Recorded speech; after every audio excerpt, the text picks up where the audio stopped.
गोगलगाईसारखा हा आपला व्यवसाय, आपला धंदा, आपलं कुटुंब याच्या पुढे तो अजून गेलेला नाही. परंतु हा एवढा साधा समाज पारंपरिक पद्धतीनं जो व्यवसाय करतोय त्या व्यवसायाबरोबर या राज्यकर्त्यांनी जर घडा आणली असेल, आपल्या शुभचिंतकांना, हितसमर्थकांना खुश करण्यासाठी, त्यांना मोठं करण्यासाठी, गोरक्षाच्या नावाखाली आपापले कार्यकर्ते सांभाळण्यासाठी जर या गरीब कुटुंबावर, या गरीब पुरुषी समाजावर अन्याय होत असेल तर या देशाचा नागरिक, या देशाचा सर्वसामान्य कायद्याला, संविधानाला मानणारा माणूस ते कदापि सहन करणार नाही. म्हणून मित्र, रात अंधेरी काली मजली छाई है, सोने वाले जागते रहना, ये चोरों की रखवाली है.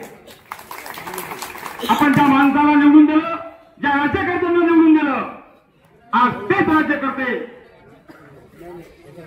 वेगवेगळ्या मग शेतकऱ्याला संपवण्याचं पाप करीत असतील, कामगाराला संपवण्याचं पाप करीत असतील, या देशातल्या प्रत्येक माणसांना वेगवेगळ्या पद्धतीनं संपवण्याचं काम करून या देशाची सत्ता इंग्रजापेक्षाही जास्त की या देशातल्या माणसावर जर लादत असतील तर तुम्हाला माहित आहे शेजारच्या राज्यामध्ये काय परिस्थिती झालेली श्रीलंकेमध्ये. जनतेने तिथलं संविधान हातात घेतलं, राज्यकर्ते पळून गेले, पण त्या देशातला पंतप्रधान सुद्धा काय अवस्थेमध्ये दुसरीकडे पळून गेला हा इतिहास आहे. म्हणून तुम्ही जास्ती या जनतेला फसवण्याचं, धोका देण्याचं काम किंवा इंग्रजांसारखंही जुलूम जर करीत असाल तर तुम्हाला संपवायला काही आम्हाला वेळ लागणार नाही. गोरक्षक म्हणजे आहेत कोण? या देशातल्या सर्वसामान्य शेतकऱ्यांना कळत नाही की कंप्लेंट कुणाकडे करावं, या देशाच्या या गावातल्या कार्यकर्त्याला कळत नाही, या मार्गाने एखाद्या जनावरांची गाडी चालली त्याला समजत नाही. गोरक्षकालाच कसं काय समजतंय की गाडी ह्या मार्गाने चालली, ती बोगस आहे, ती खोटी आहे, नाटी आहे.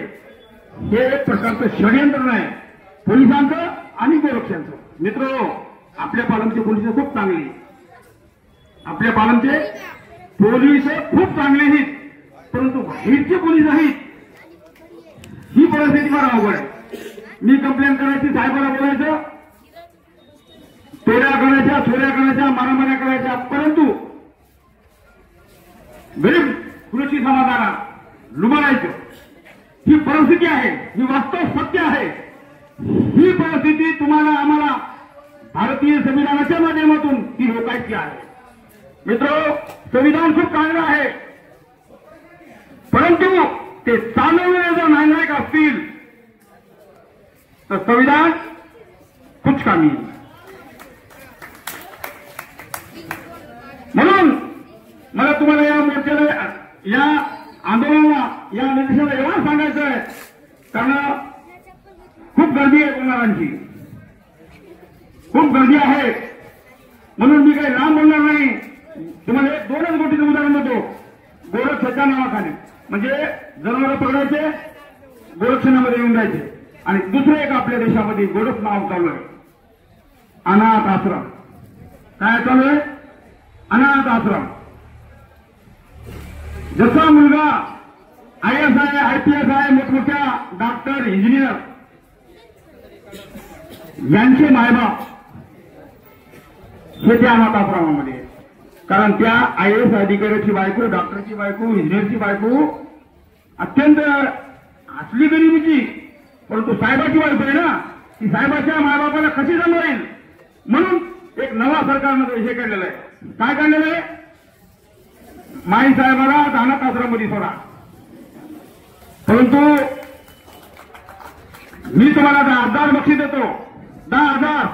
एकही मुसलमानाचा बाप, एकही मुस्लिम समाजाचा बाप जर अनाथ आश्रमामध्ये असेल, त्यांनी सोडला असेल तर माझ्याकडून 10,000 रुपये परभणी जिल्ह्यातून दाखवा, पानामध्ये नाही, परभणी जिल्ह्यातून दाखवा, वैजनाथ हात्याआंबे 10,000 रुपये देईल.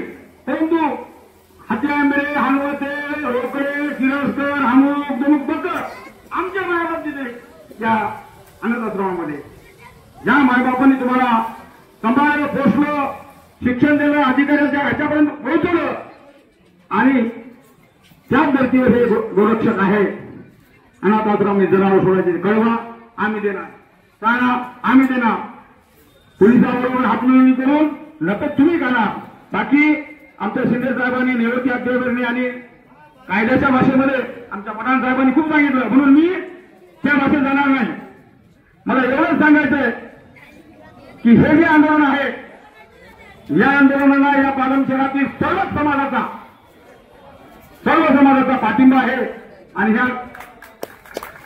पारंपरिक पद्धतीने हा कृषी समाज आपला व्यवसाय करतो. यांची आजपर्यंत तरी मला वाटतंय कुणासोबत कुरबुर नाही किंवा कुणासोबत कुठली जनावर सुद्धा कुठली कारवाई नाही.